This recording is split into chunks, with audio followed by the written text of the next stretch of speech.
All right, we have the pleasure of having Carol Godsave here to answer some questions regarding our project. She was recently, well, actually, how many years ago were you special education teacher? I was director of special education from 1989 to 2001. And then in 2001, I came to Brockport as a professor. First of all, in special education, and then that kind of morphed into just kind of general education. So I work in the education administration program. All right. Well, I guess we'll start. The first question that our group asked you is, did you change your teaching practice or strategies after having taught math? And your group needs to know that I'm answering these questions as the director of special education. That's how I knew Matt, that's how I met his mom, and that's how we worked together for a number of years. So how did we change strategies? It was very important that teachers know about Tourette's, number one. So we had an in-service every year. Prior to the start of school, we had an in-service so that teachers could learn about the Tourette syndrome. Oddly, during that period of time, at one point, we had 14 children who were diagnosed with Tourette's. Matt's probably was one of the more severe, one of the more, I hate to say long-lasting, but as everyone knows, there are flavors of the month, flavors of the year, and I think some of our quote-unquote Tourette's students probably were something else, and they just kind of drifted off into the work. But Matt needed some very clear guidelines from his teachers, and we needed to provide guidelines for teachers. So every year we did an in-service for teachers, and then one of our psychologists went into the classroom around the first week in school and did an in-service with the students so they would understand what Matt was about, they would understand his outbursts, they would understand why we were maybe doing some things differently for Matt. That's really great that they did that. All right, the second question, what were some specific modifications or adaptations that you had to make while working with Matt? The primary one was getting teachers to accept his language. And I hope I'm not offending anyone, but there was a period of time when his expression was, "Fuck you, God," and we had to work with the teacher to kind of ignore that, just keep on teaching, not to reprimand him, not to scold him, but just accept it and move along, ignore it.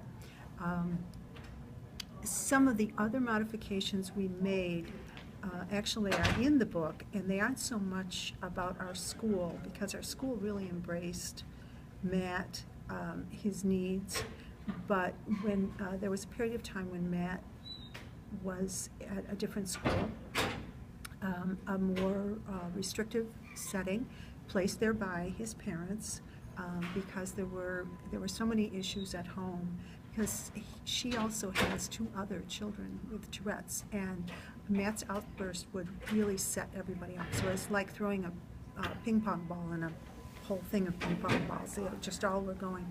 And what we needed to do, the school wanted to keep him there in their school there, and we said no. There's no reason for him not to come back to his classroom. We didn't place him there. It wasn't a change on his IEP. And we were perfectly willing for him to be. He was an average to above average learner. There was no reason for him not to be included. That's an old word, included, but it was a bad word back then. There's no reason for him not to be in the general education setting for as much as he possibly could. So we had to do some cajoling with that school to provide the transportation to his school, our school, on a daily basis. So that's a modification that stands out the most. Obviously, there were some testing modifications, like extended time, that we needed to provide for him. But for the most part, there weren't. Once we had people understanding, both the teachers and the kids understanding his needs, there weren't a lot of changes we had to make. We did have a teacher's aide who worked with him, and if he needed to he was really agitated and needed to leave the room and do the walk of wisdom is what we used to call it. That was available to him. Percussion was a wonderful outlet for Matt. As a band director, I'm curious, did you notice his love for music before he had actually begun with his lessons? And also, was there a difference in his performances when he had drum lessons in class? I have to admit, I didn't see it. However, his mom was, excuse me, his mom was very obviously on the lookout for what kinds of things would help him soar. And so she enrolled him in the Eastman for drum lessons early on, and that really made a difference for him. I don't think my memory's a little foggy as to when he graduated from high school, and I'm not sure if I was there or if he went to Norman Howard School.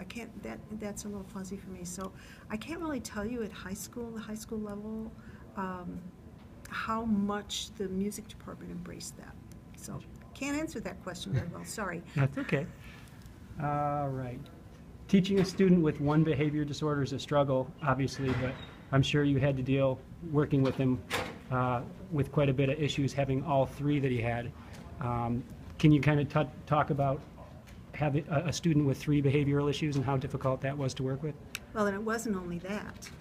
The time that really burns in my memory is when he went from 6th grade to 7th grade. He moved buildings, and in addition to Matt, we had a student who was deaf and partially sighted. We had a student with Down syndrome who was in a gen ed setting, and we had another student with emotional needs, and all of them were headed to 7th grade. You can about imagine how happy they were, the 7th grade teachers. So once again, we sat down with them in the spring. We talked about their needs. We talked about, obviously we shared their IEPs.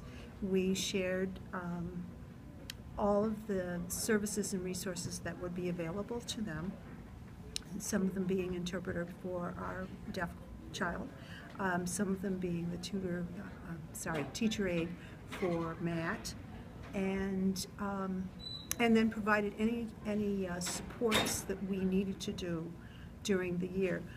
The cool thing about that whole year was we were also instituting a consultant teacher model, and we were instituting the availability of teachers on the team that Matt would be on and the other students to meet daily. And that really helped because the principal would meet with them, the psychologist would meet with them. If we needed a behavior specialist, that person would meet with them. And then obviously they met just to talk about, school things, academics, and kids, and so forth.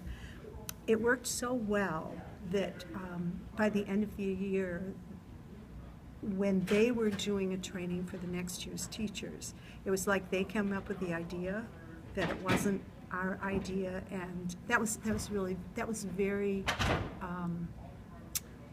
it gave all of us a really good feeling about what had been accomplished that year. So, anything that we did differently was really based on the needs. And with Matt, Matt's needs could vary from week to week, day to day.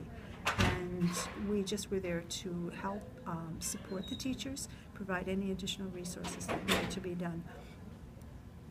Unless he did something really, really bad, and I'm not aware of it, we never punished him for what he was going through. Sure.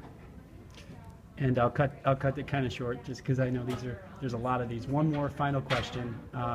Do you still keep in touch with Matt, and has he told you any strategies? I think you just said you haven't seen him.